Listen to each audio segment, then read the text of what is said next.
विकास कपड़े बदलकर खाना खाता है। विकास की मामी बड़ी ही चुपचाप सी रहती है।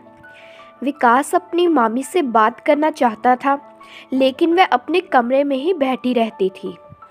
शाम को विकास के मामा घर आते हैं। वह थोड़े से शराब के नशे में होते हैं। विकास को देख विकास के मामा खिल उठते हैं। वह कसकर विकास को गले लगा लेते हैं। विकास को अपने मामा से बहुत शराब की बदबू आती है। वह उनसे गले मिल कमरे में सोने चला जाता है। विकास के मामा बाहर ही मंजी पर सो जाते हैं और उसकी मामी कमरे में अकेली होती है। रात के करीब 10 बजे विकास को अपनी मामी के कमरे से आवाज़ आती है। जब वह उठकर देखता है तो उसकी मामी रो रही होती है। विकास अपनी मामी के कमरे में जाता है और पूछता है, क्या हुआ मामी जी, आप रो क्यों रही हो? विकास की मामी विकास को कोई जवाब नहीं देती।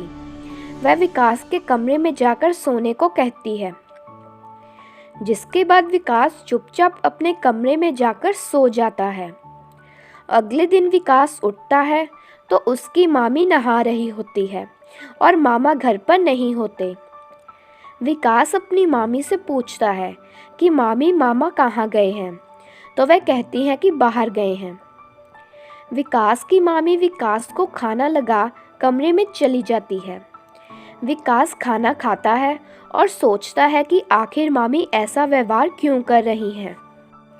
वह चुपके से अपनी मामी के कमरे में झांकता है तो उसकी मामी अपने मोबाइल में किसी की तस्वीर देख रही होती है और उसकी आंखों में आंसू भी होते हैं। विकास के मन में अपनी मामी को लेकर बहुत सवाल थे, लेकिन विकास की मामी उसे कुछ बताना नहीं चाहती थी। विकास खुद इसका पता लगाने के बारे में सोचता है।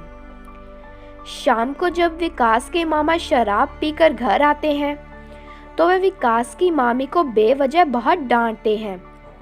विकास कमरे में बैठा सब कुछ सुनता रहता है। रात को जब विकास सोने लगता है तो उसे अपनी मामी के कमरे से फिर से रोने की आवाज़ आती है। जब वह उठकर देखता है तो उसकी मामी फिर रो रही होती है। तब वह अपनी मामी के पास जाता है